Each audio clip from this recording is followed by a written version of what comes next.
Ma sœur a usurpé mon identité, 78 000 € de dette. Mes parents voulaient que je pardonne, mais j'ai porté plainte.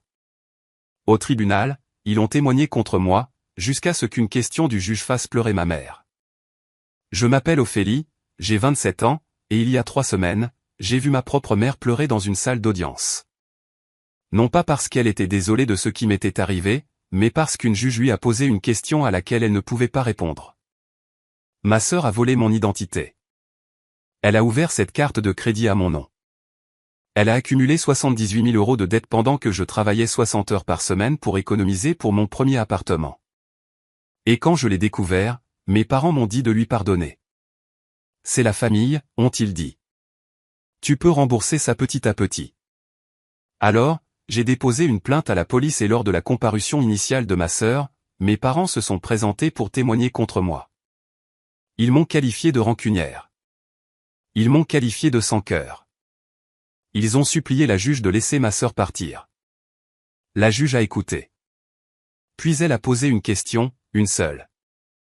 J'ai toujours été doué avec les chiffres. C'est pourquoi je suis devenu comptable dans un cabinet financier de taille moyenne à Lyon. C'est pourquoi je suis chaque euro, chaque achat, chaque centime qui quitte mon compte courant. Et c'est pourquoi à 27 ans, j'avais une excellente note de crédit de 781 acompte économisé pour mon premier appartement. Mon studio était petit, 37 mètres carrés de moquette beige et une fenêtre qui donnait sur un parking, mais il était à moi. Payé avec mon propre argent. Sans l'aide de personne. Ça a toujours été comme ça. En grandissant, j'étais l'enfant facile. Ma sœur aînée, Brigitte, avait besoin d'attention, de réconfort, d'aide. Elle a 4 ans de plus que moi et, d'une manière ou d'une autre, c'est toujours pour elle que nos parents se sont inquiétés. Brigitte est sensible, disait maman. Elle ressent les choses plus profondément que toi, Ophélie. J'ai appris très tôt que demander des choses signifiait prendre à Brigitte. Alors, j'ai arrêté de demander. J'ai payé mes études moi-même. Bourse, petit boulot, nuits instantanées pour dîner 3 soirs par semaine. Brigitte, elle, papa et maman ont couvert ses frais de scolarité, son appartement, son assurance auto jusqu'à ses 25 ans. Je ne me suis jamais plainte. À quoi bon? Tu es si indépendante, m'a dit papa un jour, comme si c'était un compliment, comme si j'avais choisi cela au lieu que ça me soit imposé. Je ne savais pas alors que mon indépendance faisait de moi la cible parfaite. Je ne savais pas que mon silence, mon autosuffisance, ma capacité infinie à gérer les choses seule, tout cela avait été noté, catalogué, utilisé comme une arme. Mais je m'emballe. Il y a 4 semaines, je croyais encore que la famille signifiait quelque chose. Que les liens du sang étaient plus forts que la trahison. J'étais sur le point d'apprendre à quel point j'avais tort. 2 mois avant que tout ne s'effondre, nous avons eu un dîner de famille chez mes parents. C'était l'idée de Brigitte. Elle avait posté sur Instagram sur le fait de se reconnecter avec la famille et maman avait adoré. J'ai conduit 45 minutes après le travail pour être là.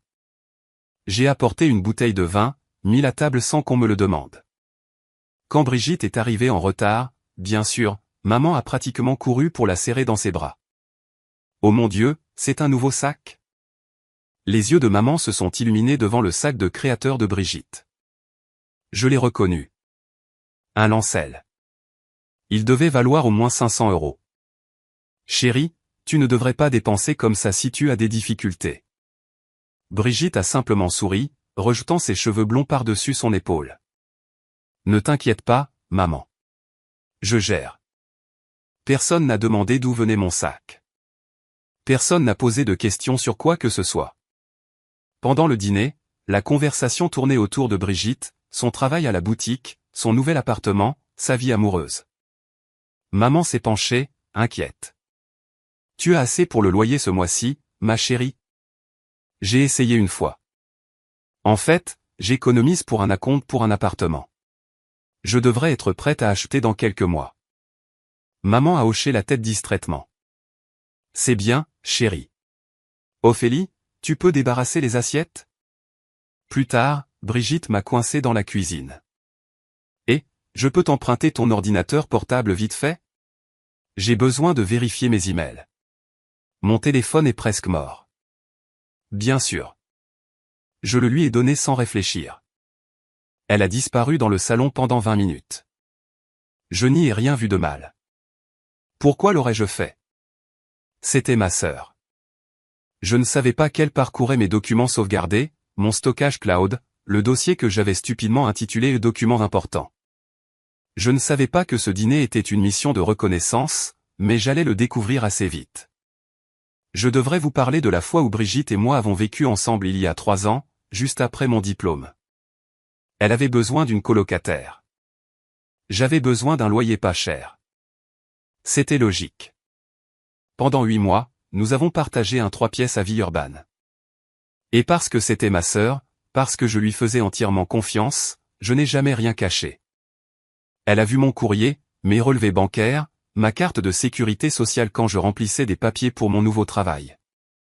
C'est quoi, ton numéro de sécu, avait-elle demandé une fois, nonchalamment, alors que je triais des documents sur le canapé. Pourquoi? Je mets à jour les contacts d'urgence sur mon forfait téléphonique. Je veux t'ajouter. J'ai récité les chiffres sans hésiter. C'est ma sœur, ai-je pensé. Qu'est-ce qu'elle va faire? Une usurpation d'identité? Il y a eu d'autres moments, aussi. Des petits. Facile à oublier.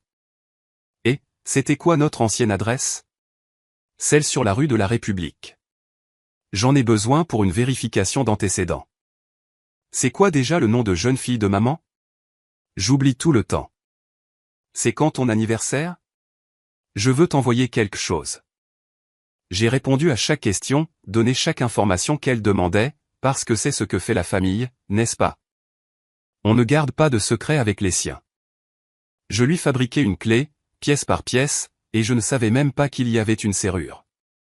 3 ans plus tard, j'étais sur le point de découvrir exactement ce qu'elle avait fait de tous ces petits détails, de toutes ces questions innocentes. Mon téléphone était sur le point de vibrer. Une notification était sur le point d'apparaître. Et toute ma vie était sur le point de s'effondrer comme un château de cartes construit sur le mensonge que ma sœur ne me ferait jamais de mal. Il était 7h42 un mardi matin. La notification est apparue pendant que je me brossais les dents. Alerte de crédit. Votre score a changé. J'ai failli l'ignorer. Mon score de crédit ne changeait jamais. Je payais tout à temps, je maintenais mon utilisation faible, je faisais toutes les choses responsables et ennuyeuses pour lesquelles personne ne vous remercie, mais quelque chose m'a poussé à cliquer. Le nombre qui s'est affiché m'a fait lâcher ma brosse à dents. 412. 412. Ça ne pouvait pas être juste. Il y a 3 mois, j'étais à 780. On ne perd pas 368 points pour un paiement en retard ou une demande de crédit. Une telle chute signifie quelque chose de catastrophique. Mes mains tremblaient quand j'ai consulté le rapport de crédit complet. Cette carte de crédit que je n'avais jamais ouverte. 2 prêts personnels que je n'avais jamais demandés. Tous à mon nom, tous au maximum de leur plafond ou en défaut de paiement.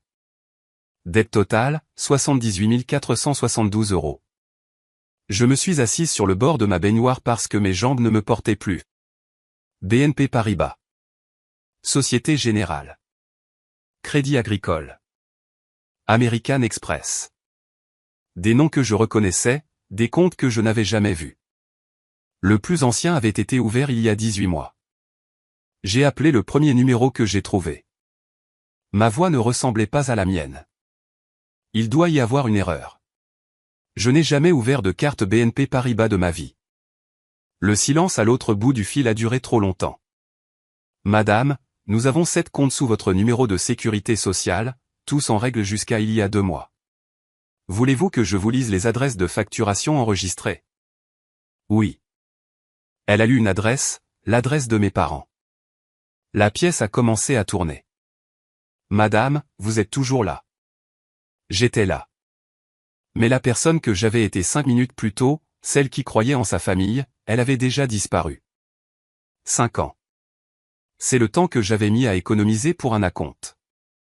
5 ans de semaine de 60 heures. 5 ans à dire non aux vacances. Non au concert. Non aux petits luxes qui rendent la vie moins semblable à de la survie. J'avais obtenu une préapprobation pour un prêt immobilier la semaine dernière. L'agent immobilier m'avait déjà envoyé 3 annonces. L'une avait un balcon, un vrai balcon, pas une issue de secours sur laquelle quelqu'un avait posé une plante. Je l'ai appelé cet après-midi-là. Sa voix est passée de chaleureuse à gênée en quelques secondes. Ophélie, je ne sais pas comment vous dire ça. La banque a consulté votre rapport de crédit mis à jour ce matin. Ils ont annulé la préapprobation. Il y a eu une erreur. Je suis en train de la corriger. Je suis désolé. Ils ne travailleront pas avec un score inférieur à 620. Et le vôtre est de 412. Silence. Je suis vraiment désolé, Ophélie.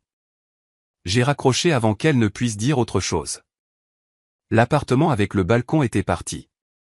L'avenir que j'avais construit, brique par brique minutieuse, s'était effondré en une nuit. Non pas parce que j'avais fait une erreur, non pas parce que j'étais irresponsable, mais parce que quelqu'un avait décidé que mon avenir était à sa disposition. J'ai consulté les relevés de cartes de crédit en ligne, ceux auxquels je pouvais accéder après assez de questions de sécurité et de temps d'attente. Les transactions brossaient un tableau. Galerie Lafayette, Sephora, un hôtel de luxe à Annecy, des billets d'avion en première classe pour Monaco, un week-end spa dans le 6e arrondissement de Lyon, 18 mois de luxe. Quelqu'un avait très bien vécu en mon nom. Et chaque dépense, chaque facture, chaque défaut de paiement, tout remontait à une seule adresse IP, la maison de mes parents. Je savais qui y vivait. Je savais qui avait toujours besoin d'argent. Je savais qui m'avait demandé mon numéro de sécurité sociale il y a 3 ans. Mais je ne voulais toujours pas y croire. J'ai passé cette nuit sur mon ordinateur portable, à croiser chaque transaction avec chaque preuve que je pouvais trouver. La chronologie était accablante. Un achat aux Galeries Lafayette le 15 mars. La publication Instagram de Brigitte le lendemain. Un nouveau pull en cachemire. Se faire plaisir. Une réservation dans un hôtel à Annecy en juin. Ces stories de ce week-end-là. Champagne au bord de la piscine. Vue sur le lac. La vie est belle. Elle n'avait même pas essayé de le cacher. Pourquoi l'aurait-elle fait? Elle ne s'attendait jamais à ce que je le découvre. Mais la transaction qui a brisé quelque chose en moi datait du 23 septembre, mon anniversaire. Un achat de 3200 € à la boutique Gucci de Lyon. J'ai fait défiler l'Instagram de Brigitte jusqu'à ce que je la trouve. Une photo du 24 septembre. Son nouveau sac de créateur brillant sous le soleil. Parfois, il faut juste se faire plaisir, disait la légende, avec des émojis cœur, sac de shopping, la vie est belle. Elle s'était acheté un sac Gucci le jour de mon anniversaire avec de l'argent lié à mon nom. De l'argent dont je serais légalement responsable. Je suis resté assise dans ma voiture sur le parking de mon immeuble pendant 1 heure. Le moteur était éteint. Les fenêtres étaient fermées. La chaleur étouffait. Mais je ne pouvais pas bouger. Une partie de moi voulait avoir tort. Une partie de moi trouvait déjà des excuses. Peut-être qu'elle était désespérée. Peut-être qu'elle prévoyait de rembourser. Peut-être que c'était un malentendu dont je rirais plus tard. L'autre partie regardait ce sac Gucci et ressentait quelque chose que je n'avais jamais ressenti envers ma sœur auparavant. La rage. J'avais 2 choix. Prétendre que je n'avais rien vu et payer pour le style de vie de ma sœur pendant la prochaine décennie, ou passer l'appel qui déchirerait ma famille. J'ai démarré la voiture. J'ai conduit jusqu'à la maison de mes parents. La voiture de Brigitte était dans l'allée quand je suis arrivé. Bien sûr qu'elle y était. Je n'ai pas frappé. J'ai utilisé ma clé, celle que maman insistait pour que je garde en cas d'urgence. Cela ressemblait à une urgence. Elle était dans le salon, consultant son téléphone sur le canapé que j'avais aidé mes parents à choisir il y a 3 Noëls. Elle a levé les yeux quand je suis entré, surprise mais pas alarmée. Ophélie, qu'est-ce que tu fais là?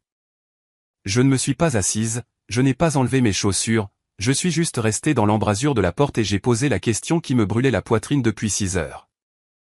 Brigitte, as-tu ouvert des cartes de crédit à mon nom? Son visage est passé par 3 expressions en 2 secondes. Confusion, reconnaissance, innocence feinte. Quoi? C'est insensé. Pourquoi ferais-je ça? L'adresse IP est cette maison. L'adresse de facturation est cette maison. Les achats correspondent à tes publications Instagram. Elle a cligné des yeux, a posé son téléphone, s'est levée lentement. D'accord, d'accord. Sa voix a changé, plus dure maintenant, sur la défensive. Mais j'allais le rembourser. 78 000 euros? Tu ne comprends pas à quel point les choses ont été difficiles pour moi. Tu as acheté un sac Gucci le jour de mon anniversaire. Tu as un travail stable. Je n'ai rien. Tu aurais pu m'aider, mais tu ne l'as jamais proposé. Je l'ai regardé fixement. Cette femme avec qui j'avais partagé une chambre d'enfant, partagé des secrets, défendu auprès d'amis qui la trouvaient égoïste. Je n'ai pas proposé parce que tu n'as pas demandé, tu as juste pris. Ce n'est pas du vol si c'est la famille. J'ai entendu des pas derrière moi. La voix de maman, vive d'inquiétude. Que se passe-t-il, Brigitte? Pourquoi cries-tu?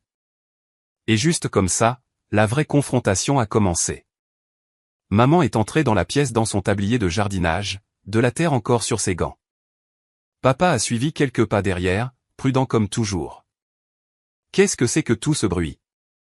Brigitte pleurait déjà. Je n'avais pas vu le changement se produire, mais il était là, des larmes coulant sur son visage, sa voix tremblant comme celle d'un enfant. Ophélie m'accuse de vol.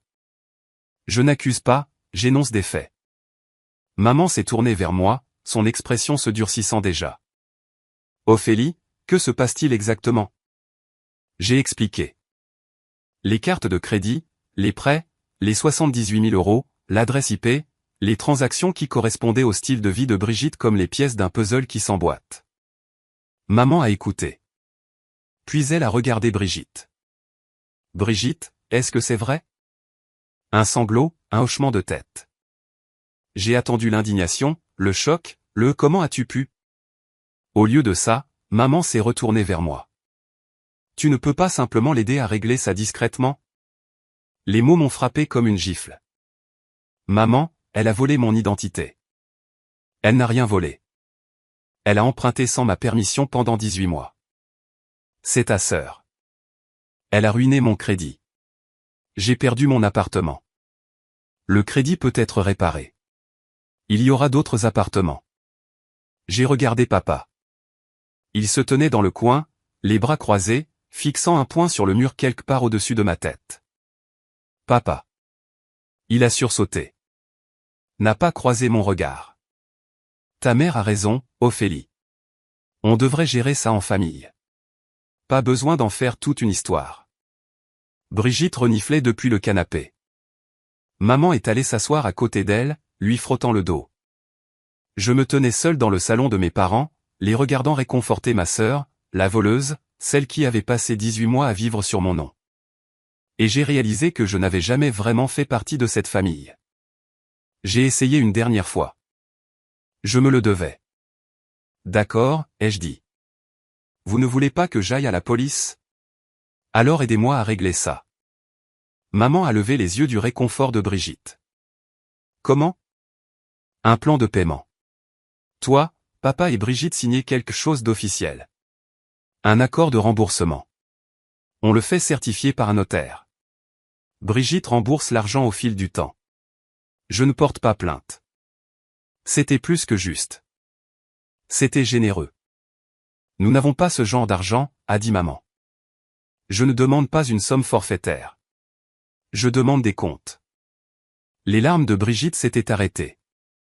Elle me regardait maintenant avec quelque chose de froid dans les yeux. Je ne peux rien signer de légal, a-t-elle dit. Et si je ne peux pas faire les paiements? Tu me poursuivrais en justice? Tu me dois déjà 78 000 euros. J'essaie d'éviter le tribunal. Silence. Papa a changé de pied. Les mains de maman se sont immobilisées sur le dos de Brigitte. Donc, votre solution, ai-je dit lentement, c'est que je paie pour les crimes de Brigitte de ma propre poche pendant la prochaine décennie. Maman a soupiré comme si je faisais du drame. Tu te débrouilleras, Ophélie. Tu te débrouilles toujours. Ces 6 mots, tu te débrouilleras. Tu te débrouilles toujours. Le mantra de toute mon enfance, l'excuse qu'ils avaient utilisée chaque fois qu'ils choisissaient Brigitte plutôt que moi. La raison pour laquelle j'avais passé toute ma vie à être autosuffisante parce que je savais, même enfant, que personne ne viendrait me sauver. J'ai regardé ma mère, mon père, qui ne voulait toujours pas croiser mon regard, ma sœur, qui vérifiait déjà son téléphone comme si cette conversation l'ennuyait, et j'ai pris ma décision. Vous avez raison, ai-je dit en ramassant mes clés. Je vais me débrouiller, mais pas de la manière que vous voulez. Je suis sorti sans me retourner. Ok, laissez-moi faire une pause ici une seconde. Je veux vous demander quelque chose parce qu'à ce moment-là, je me tenais dans le salon de mes parents, réalisant que personne n'allait m'aider. Qu'auriez-vous fait? Seriez-vous parti en payant la dette vous-même pour préserver la paix? Ou auriez-vous fait ce que j'ai fait ensuite? Mettez votre réponse dans les commentaires. A pour préserver la paix ou B pour passer à l'action. Et si vous êtes toujours avec moi, cliquez sur ce bouton d'abonnement parce que ce qui va suivre, même moi je ne l'avais pas vu venir. Le lendemain matin, j'en ai parlé à Marc. Marc Dubois travaillait 2 bureaux plus loin que moi. Le droit des sociétés n'était pas sa spécialité. Il s'occupait principalement des contrats et de la conformité, mais il avait son diplôme d'avocat. Et à ce moment-là, il était ce que j'avais de plus proche d'un conseiller juridique. Nous nous sommes assis dans la salle de pause pendant le déjeuner. J'ai tout déballé. Les cartes de crédit, les prêts, la réunion de famille, le refus de mes parents d'aider. Il a écouté sans interrompre. Quand j'ai fini, il a posé son café. Ophélie, ce n'est pas un différend familial. C'est une usurpation d'identité, un délit pénal. Je sais. Elle pourrait écoper jusqu'à 2 ans de prison et 30 000 € d'amende. Mon estomac s'est noué. 2 ans? C'est le maximum. En réalité, pour une première infraction, elle obtiendrait probablement du sursis et une obligation de remboursement, mais tu as tout à fait le droit de porter plainte.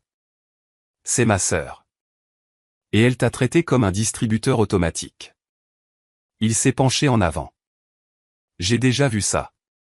Les gens qui volent leur famille comptent sur une chose. Que la famille ne les dénoncera pas. Dès que tu déposes cette plainte, tu leur enlèves ce pouvoir. Et si je me trompe? S'il y a une explication? Y en a-t-il une? J'ai pensé à l'adresse IP, à l'adresse de facturation, aux publications Instagram, au sac Gucci acheté le jour de mon anniversaire. Non. Alors tu ne te trompes pas. Il a sorti son téléphone, a tapé quelque chose, l'a fait glisser sur la table. Police nationale de Lyon, brigade financière. Et tu voudras aussi déposer une plainte auprès de la DGCCRF. Il s'occupe de l'usurpation d'identité. J'ai fixé le numéro. Tout ce dont tu as besoin est déjà par écrit, a dit Marc. Les rapports de crédit, l'adresse IP, l'historique des transactions. La police demandera le reste par réquisition. Tu n'as rien à prouver toi-même. J'ai enregistré le numéro. Je ne l'ai pas appelé ce jour-là, mais je ne l'ai pas supprimé non plus. Cette nuit-là, je n'ai pas pu dormir. Je n'arrêtais pas de faire défiler d'anciennes conversations par SMS avec Brigitte. Des années de messages, de vœux d'anniversaire, de mèmes, de nouvelles aléatoires sur rien. Et puis j'ai commencé à remarquer des schémas. Il y a 3 ans, juste après que nous ayons cessé d'être colocataires. Et, c'est quoi ton ancienne adresse? Celle sur la rue de la République. J'en ai besoin pour une vérification d'antécédents. Je l'avais envoyé sans poser de questions. Il y a 2 ans et demi. Tu te souviens du nom de jeune fille de maman? J'ai oublié et j'en ai besoin pour un formulaire. J'avais répondu Williams. Pourquoi? Juste un truc de banque. Merci, sœurette. Il y a 2 ans. C'est quand ton anniversaire déjà? Je veux t'envoyer quelque chose. Elle connaissait mon anniversaire. Elle avait été à 25 d'entre eux, mais je l'avais quand même tapé. Le 23 septembre. Et puis il y a 18 mois, une semaine avant l'ouverture de la première carte de crédit frauduleuse. Et, tu peux m'envoyer ton numéro de sécu? Je veux t'ajouter au forfait téléphonique familial. J'ai fait défiler jusqu'à ma réponse. Les chiffres envoyés avec un emoji cœur. Voilà. Merci de m'ajouter. C'était là, par écrit. Le moment où j'ai tendu à ma sœur la clé de toute mon identité financière sans même m'en rendre compte.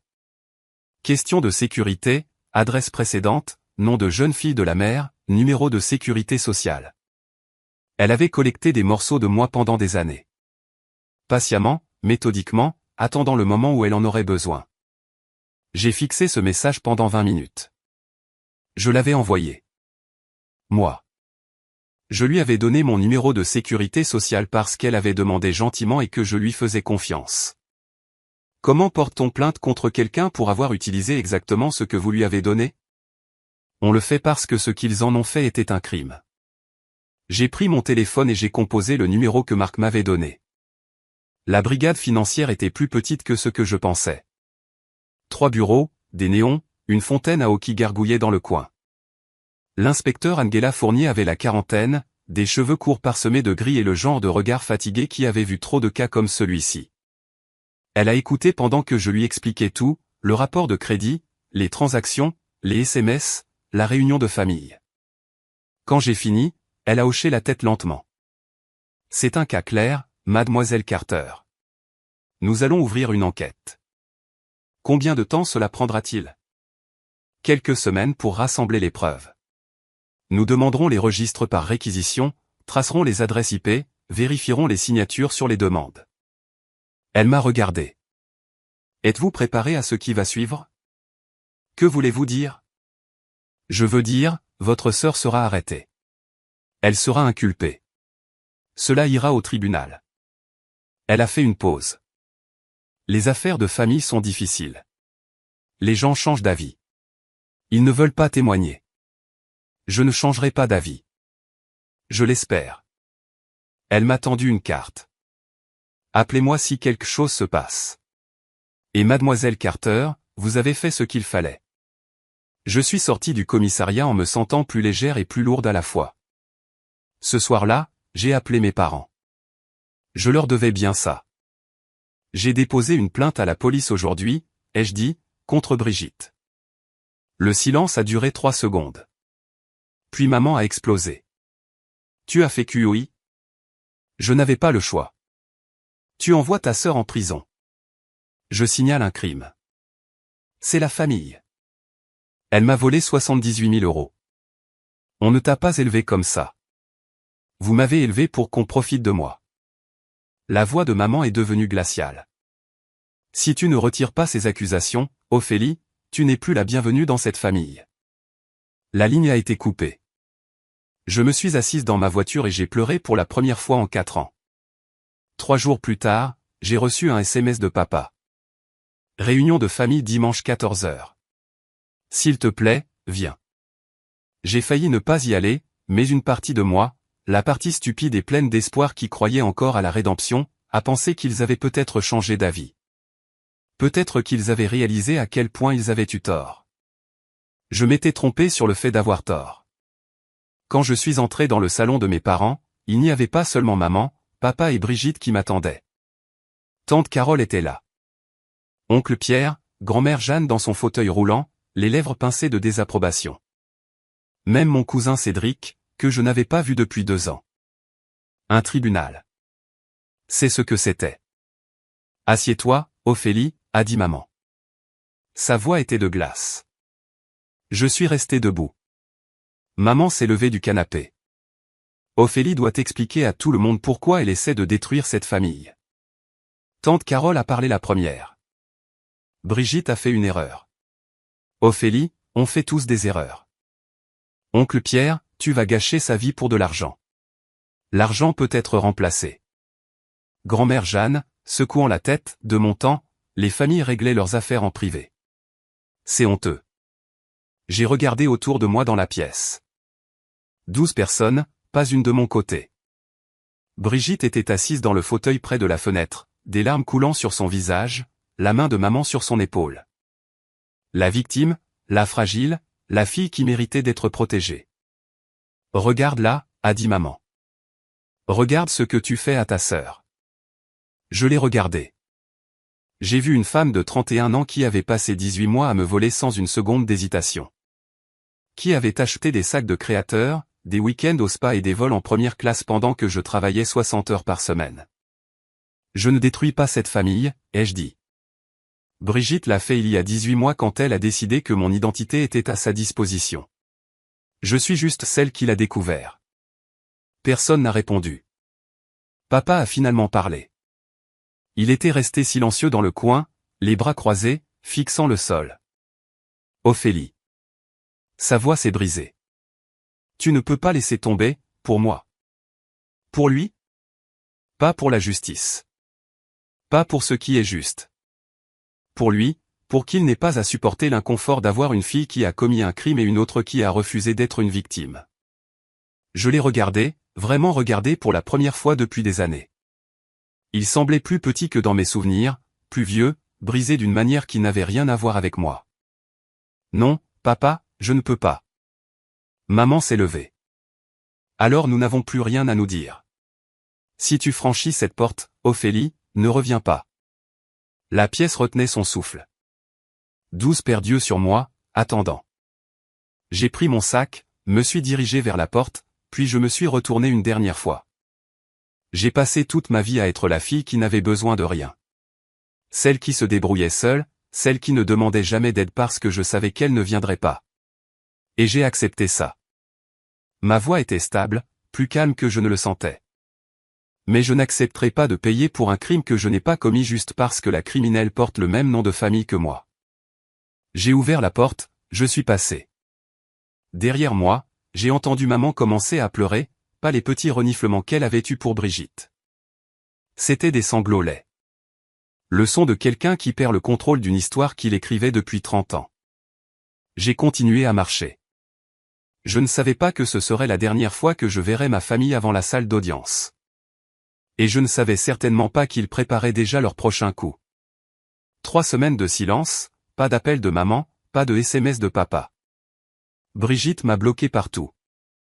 Instagram, Facebook, même LinkedIn, comme si j'avais essayé de réseauter avec elle après ça. Je suis allé travailler, suis rentré, et vérifié mon rapport de crédit de manière obsessionnelle, j'ai attendu. Puis l'inspecteur Fournier a appelé. Mademoiselle Carter, nous avons assez pour poursuivre. Le procureur de la République engage des poursuites. Je me suis assise par terre dans ma cuisine parce que mes jambes ne me portaient plus. Quelles accusations?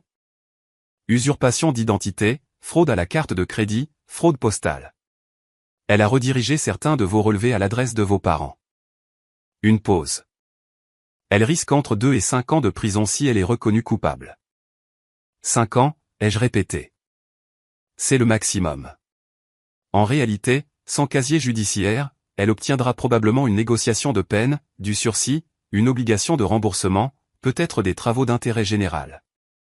Une autre pause. Mais il y a autre chose que vous devriez savoir. Quoi? Au cours de notre enquête, nous avons trouvé une autre victime, une ancienne colocataire de votre sœur d'il y a environ 6 ans. Même schéma.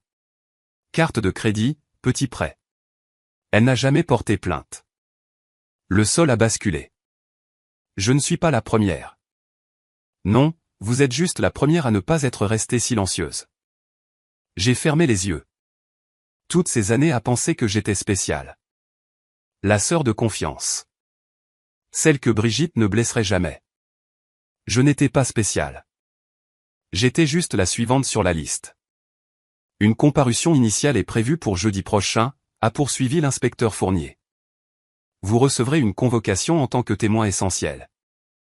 Je devrais témoigner à un moment donné? Oui. Mais la comparution initiale est juste la lecture formelle des charges. Vous n'avez pas à parler. Vous devez juste être là. Je l'ai remercié et j'ai raccroché. Jeudi prochain, dans 7 jours, je serai assise dans une salle d'audience et je regarderai ma sœur répondre de ses actes. Je n'étais pas prête, mais j'y serai quand même. Le palais de justice de Lyon était tout en angle vif et en néon. J'avais mis ma tenue la plus professionnelle, un blazer marine, un chemisier blanc, les cheveux tirés en arrière, une armure. La salle d'audience était plus petite que ce que je pensais. Boiserie, bandure, le sceau de la République derrière le fauteuil du juge, une poignée de personnes attendant pour d'autres affaires, un greffier installant sa machine. J'ai pris place au 3e rang. Section des témoins, avait dit l'huissier. J'ai joint mes mains sur mes genoux pour les empêcher de trembler. Brigitte était déjà là, à la table des accusés. Elle avait l'air différente. Pas de maquillage, les cheveux plats, portant un gilet gris au lieu de ses pièces de créateur habituelles. Son avocat, un homme mince aux cheveux argentés, lui murmurait quelque chose à l'oreille. Elle ne m'a pas regardé. J'ai fixé l'arrière de sa tête et j'ai attendu. Puis les portes se sont ouvertes. Je me suis retourné, m'attendant à un autre étranger, une autre affaire. C'étaient mes parents. Maman dans sa robe du dimanche, papa dans la veste de sport qu'il portait au mariage et aux enterrements. Ils ont descendu l'allée centrale et pendant un instant stupide et désespéré, j'ai pensé qu'ils étaient venus pour moi. Ils sont passés juste devant ma rangée. Ils se sont assis directement derrière Brigitte. Maman s'est penchée en avant et a pressé l'épaule de Brigitte. Papa a fait un signe de tête à son avocat. Ma mère a tourné la tête. Nos yeux se sont croisés. Son expression était de pierre. « Levez-vous » a appelé l'huissier. La cour, présidée par Madame la juge Patricia Coulon. La juge est entrée, une femme noire d'une cinquantaine d'années, des lunettes sur le nez, se déplaçant avec l'efficacité de quelqu'un qui avait vu un millier de cas comme celui-ci. Mais elle n'avait pas encore vu celui-ci. Elle ne savait pas ce que mes parents s'apprêtaient à faire. Moi non plus. La comparution a commencé de manière routinière. Les charges ont été lues. Brigitte a plaidé non coupable, sa voix petite et tremblante. La caution a été discutée. Puis son avocat s'est levé. Votre honneur, nous avons 2 témoins de moralité qui aimeraient parler au nom de l'accusé. Ses parents, Richard et Martine Carter. La juge Coulon a jeté un coup d'œil à l'accusation. Une objection? Non, votre honneur. Très bien. Madame Carter, veuillez vous présenter à la barre. Maman s'est approchée de la barre des témoins comme si elle approchait d'un autel. Elle a prêté serment de dire la vérité. Puis elle m'a regardé. Ma fille Brigitte a fait une erreur, a-t-elle commencé. Ce n'est pas une criminelle. C'est une gentille fille qui a été dépassée par les événements. Le procureur est resté silencieux. C'était une comparution initiale, pas un procès. Les témoignages de moralité étaient inhabituels, mais pas interdits. Et Ophélie, a poursuivi maman, sa voix se durcissant. Ophélie a toujours été jalouse de sa sœur. Elle est rancunière. Elle a toujours gardé des rancunes. J'ai arrêté de respirer. Ophélie utilise cette situation pour détruire notre famille pour de l'argent. La voix de maman s'est brisée. Ma fille Brigitte ne mérite pas que sa vie soit ruinée parce que sa sœur est amère et pleine de ressentiment. Papa a pris la barre ensuite. Son témoignage a été plus court, mais non moins dévastateur. Brigitte allait le rembourser, a-t-il dit. Elle nous l'a dit. Ophélie ne lui a jamais donné une chance. Elle est allée directement à la police sans même nous parler d'abord. C'était un mensonge. Je leur avais parlé. J'avais supplié pour un plan de paiement, mais je ne pouvais pas parler. Les témoins ne peuvent pas interrompre. Je suis restée assise dans cette salle d'audience, les paroles de mes parents flottant dans l'air comme du poison et j'ai senti tous les yeux se tourner vers moi. La fille rancunière, la destructrice de famille, la victime que personne ne croyait. Laissez-moi faire une pause ici. J'ai besoin que vous entendiez vraiment ce qui vient de se passer. Ma mère s'est tenue devant une juge, sous serment, et m'a qualifié de rancunière pour avoir signalé un crime commis contre moi, pour 78 000 € que je n'ai pas dépensé. Ma propre mère. Si vous vous êtes déjà senti trahi par quelqu'un qui était censé vous protéger, vous connaissez ce sentiment. Dites-le moi dans les commentaires. Avez-vous déjà été dans une situation où votre famille a choisi le mauvais camp? Je veux entendre votre histoire et rester avec moi car ce que la juge a dit ensuite a tout changé. La juge Coulon était restée silencieuse pendant les témoignages de mes parents. Elle n'avait pas interrompu, n'avait pas levé un sourcil, n'avait donné aucune indication de ce qu'elle pensait. Maintenant, alors que papa descendait de la barre des témoins, elle a ajusté ses lunettes et a regardé les documents devant elle, prenant son temps. La salle d'audience était si silencieuse que je pouvais entendre le bourdonnement de la climatisation. Monsieur et Madame Carter, dit-elle enfin, veuillez rester debout. Mes parents ont échangé un regard. La main de papa a trouvé celle de maman. J'ai entendu votre témoignage. La voix de la juge Coulon était mesurée, presque conversationnelle. Vous croyez que votre fille, Brigitte, a fait une erreur et mérite de la clémence. Vous croyez que votre fille Ophélie agit par rancune plutôt que par grief légitime? Maman a hoché la tête avec empressement. Oui, votre honneur. C'est exactement. Je n'avais pas fini. La bouche de maman s'est fermée. La juge Coulon a de nouveau regardé le dossier. Je pouvais voir les rapports de crédit à l'intérieur, les registres de transactions, les preuves que l'inspecteur Fournier avait compilées. Je vois ici que cette carte de crédit ont été ouvertes frauduleusement, 2 prêts personnels, une dette totale d'environ 78 000 euros. Elle a levé les yeux. Tout au nom de votre fille Ophélie, tout tracé jusqu'à votre domicile. Brigitte traversait une période difficile, a commencé maman. Je n'ai pas posé de questions, Madame Carter. Silence. La juge a posé le dossier, a enlevé ses lunettes, a croisé les mains. J'ai une question pour vous deux. Mon cœur s'est arrêté. La salle d'audience semblait rétrécir. Tout le monde regardait. Les avocats, le greffier, l'huissier, les étrangers qui attendaient leurs propres affaires. La juge Coulon a regardé directement mes parents et a posé la question qui allait tout changer. Monsieur et Madame Carter. La voix de la juge Coulon était calme, presque douce, comme un médecin sur le point de donner un diagnostic. Si vous croyez que votre fille Ophélie est rancunière de signaler ce crime, si vous croyez qu'elle aurait dû gérer cela en privé au sein de la famille, je dois vous demander quelque chose. La salle d'audience retenait son souffle. À un quelconque moment au cours des 4 dernières semaines, l'un de vous deux a-t-il proposé de rembourser la dette de 78 000 euros que votre fille Brigitte a créée au nom d'Ophélie? La question flottait dans l'air comme une lame. Maman a ouvert la bouche. Aucun son n'est sorti. Papa fixait le sol. 5 secondes passèrent. 10. 15. La juge Coulon attendait. Nous, commença maman. S'arrêta. Ses mains tremblaient. Nous n'avons pas ce genre d'argent. Je n'ai pas demandé si vous aviez l'argent. J'ai demandé si vous aviez proposé. Silence.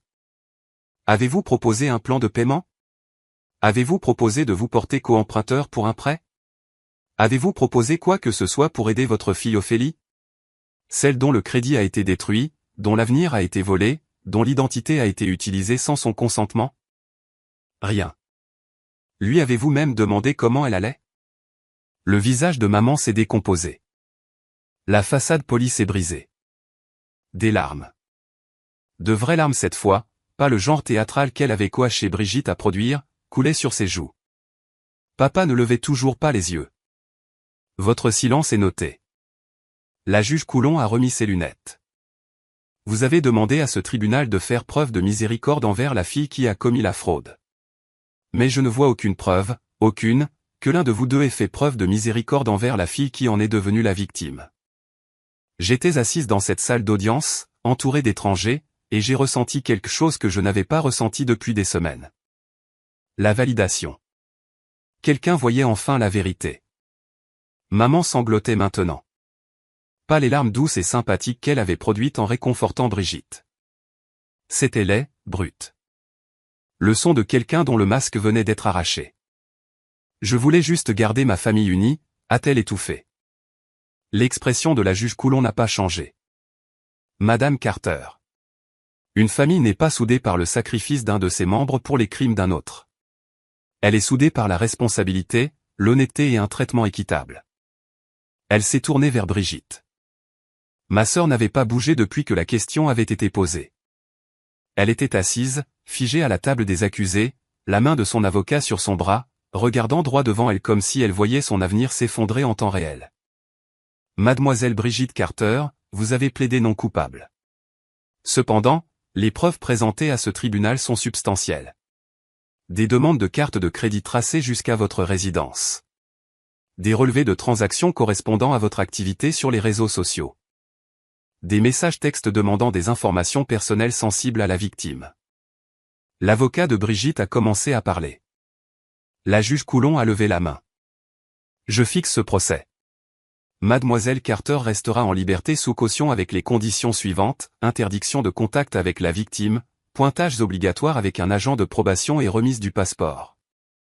Elle a regardé Brigitte directement. Mademoiselle Carter, je vous suggère fortement de consulter votre avocat sur les avantages d'une négociation de peine. Les preuves contre vous sont convaincantes. Le marteau est tombé. La cour se réunira de nouveau dans 6 semaines. Alors que l'huissier appelait l'affaire suivante, Brigitte s'est finalement retournée. Elle m'a regardé, non pas avec remords, non pas avec honte, mais avec haine. Une haine pure et non diluée. Et j'ai réalisé quelque chose. Ma sœur n'était pas désolée de ce qu'elle avait fait. Elle était désolée de s'être fait prendre. C'est à ce moment-là que j'ai cessé de pleurer la relation que nous avions autrefois, car cette relation n'avait jamais vraiment existé. 6 semaines plus tard, Brigitte a accepté la négociation de peine. Je n'étais pas là pour le verdict. Mon avocat a dit que ce n'était pas nécessaire, mais l'inspecteur Fournier m'a appelé ensuite avec les détails. Elle a plaidé coupable d'usurpation d'identité et de fraude à la carte de crédit, a dit Fournier. L'accusation de fraude postale a été abandonnée dans le cadre de l'accord. Quelle est sa peine? 2 ans de prison avec sursis, 5 ans de mise à l'épreuve, 200 heures de travaux d'intérêt général, une pause, et un remboursement intégral pour vous. 78 000 € plus les intérêts. Elle effectuera des paiements mensuels jusqu'à ce que ce soit remboursé. J'ai fait le calcul dans ma tête. À son niveau de revenu, cela prendrait au moins 10 ans, peut-être plus. Quoi d'autre? Une ordonnance d'interdiction de contact. Elle ne peut pas vous approcher, vous appeler, vous envoyer un email ou vous contacter par des tiers. Si elle viole sa mise à l'épreuve, manque un paiement, ne se présente pas à un pointage, quoi que ce soit, elle va en prison pour purger les 2 ans complets. Et son casier. Une condamnation pour délit. Cela apparaîtra sur chaque vérification d'antécédents pour le reste de sa vie. J'étais assise dans mon appartement, le téléphone collé à mon oreille, essayant de ressentir quelque chose. Le triomphe, peut-être. Le soulagement. La justice. Ce que je ressentais, c'était l'épuisement. Mademoiselle Carter, vous êtes toujours là. Oui, je suis là. Vous avez fait ce qu'il fallait. Je sais que ça n'en a pas l'air, mais c'est le cas. Est-ce que ça devient plus facile, de savoir que vous avez envoyé votre propre sœur? J'ai arrêté. Point savoir que vous avez dénoncé votre propre famille. Vous ne l'avez envoyé nulle part. Ces choix l'ont fait. La voix de l'inspecteur Fournier s'est adoucie. Prenez soin de vous, mademoiselle Carter. Vous l'avez bien mérité. Elle a raccroché. J'ai regardé autour de mon petit studio. Les mêmes 37 mètres carrés de moquette beige, la même fenêtre donnant sur le parking. Mais quelque chose était différent maintenant. J'étais différente. 3 jours après le verdict, papa a appelé. J'ai failli ne pas répondre, mais quelque chose, la curiosité peut-être ou cet espoir tenace que je n'arrivais pas à tuer, m'a fait décrocher. Ophélie. Sa voix était fatiguée, plus vieille que dans mes souvenirs. On peut parler? Juste toi et moi. Pas ta mère. Nous nous sommes retrouvés dans un café à mi-chemin entre nos maisons. Territoire neutre. Il avait l'air plus petit en personne, dégonflé, comme si on lui avait enlevé l'air. Je ne suis pas là pour m'excuser pour ta mère, a-t-il dit, fixant son café intact. Elle n'est pas prête pour ça. Peut-être qu'elle ne le sera jamais. Alors pourquoi es-tu là? Il m'a enfin regardé. Parce que j'aurais dû dire quelque chose. À la maison, au tribunal, il a dégluti. Je savais que c'était mal. Ce que Brigitte a fait, ce que nous te demandions d'accepter. C'est juste. Je ne savais pas comment arranger les choses. Tu n'avais pas à arranger les choses, papa. Tu devais juste être à mes côtés. Silence. Je sais. Sa voix s'est brisée. Je le sais maintenant. Nous sommes restés assis là pendant 1 heure. Il ne s'est pas complètement excusé. Pas comme j'en avais besoin, mais il a reconnu ce qui s'était passé. Il a admis qu'il m'avait laissé tomber. Ce n'était pas suffisant, mais c'était quelque chose. J'ai fixé mes limites avant de partir. Je ne serai à aucun événement familial où Brigitte sera présente. Tu peux m'appeler, mais nous ne discuterons pas d'elle. Et maman pourra me contacter quand elle sera prête à avoir une vraie conversation, pas une où elle défend Brigitte ou me blâme. Ophélie. Ce sont mes conditions, papa. À prendre ou à laisser. Il a hoché la tête lentement. D'accord, je peux faire ça. Je suis rentré seul en voiture. Une relation sauvable, une incertaine, une morte. Il faudrait que ce soit suffisant. 6 mois après le procès, j'ai reçu mon premier chèque de restitution, 472 €, une fraction de ce que Brigitte me devait. Mais c'était quelque chose, la preuve que les conséquences existaient, que les actions avaient un poids. Je l'ai déposé sur mon compte épargne et j'ai regardé le chiffre grandir. Mon score de crédit était passé de 412 à 580. Toujours pas génial, mais en amélioration. Chaque mois, les comptes frauduleux étaient supprimés. Chaque mois, je récupérais un morceau de moi-même. Au travail, quelque chose d'inattendu s'est produit. Ma patronne m'a appelé dans son bureau. Je pensais que j'avais des ennuis, mais au lieu de ça, elle m'a offert une promotion. J'ai entendu parler de ce que vous avez traversé, a-t-elle dit. Pas les détails, juste les grandes lignes. Il faut beaucoup d'intégrité pour poursuivre quelque chose comme ça quand la famille est impliquée. Ce n'était pas une question d'intégrité. C'était une question de survie. C'est parfois la même chose. J'ai eu une augmentation, un nouveau titre, un bureau avec une fenêtre, petit mais à moi. L'appartement avec le balcon était parti depuis longtemps, mais j'en ai trouvé un autre. Signature dans 8 mois. La compte était presque prêt. Je vivais toujours dans mon studio, je suivais toujours chaque euro. Mais ce suivi semblait différent maintenant. Moins de survie, plus de construction, moins de dissimulation, plus de croissance. J'allais en thérapie toutes les 2 semaines. Un groupe de soutien pour les victimes d'usurpation d'identité une fois par mois. Il s'avère que nous sommes nombreux. Il s'avère que les membres de la famille sont les auteurs les plus courants. Je n'étais pas seul. Je ne l'avais jamais été. Je ne savais juste pas où chercher.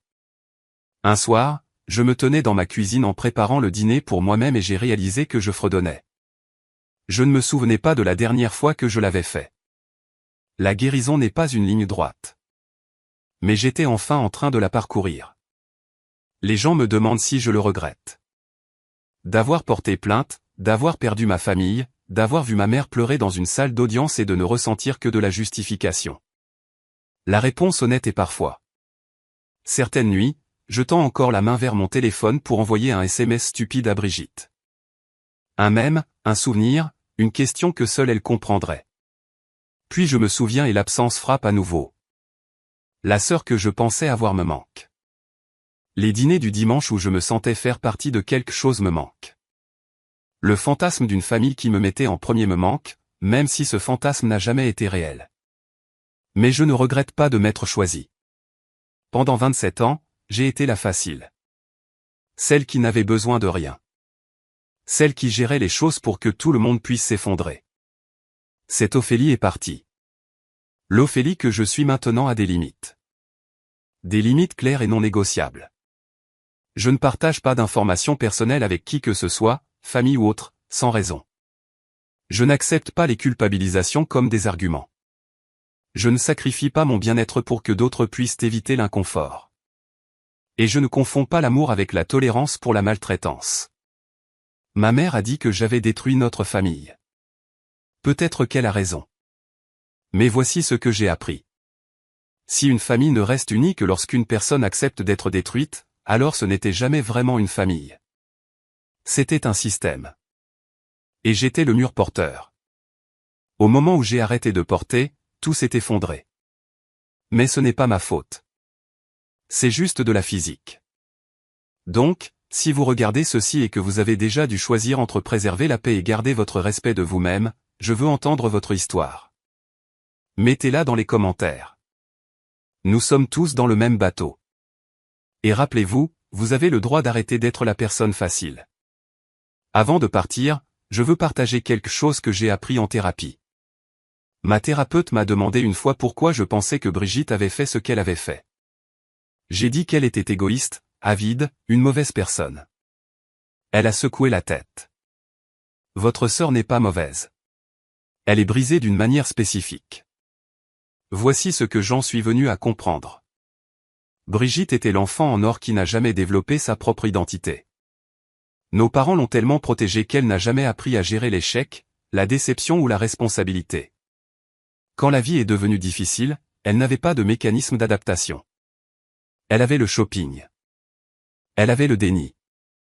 Elle m'avait, moi. Elle a utilisé mon identité parce qu'elle n'en avait pas elle-même. Cela ne rend pas la chose acceptable. Cela ne la rend pas pardonnable, mais cela la rend compréhensible. Et moi, j'étais l'enfant invisible.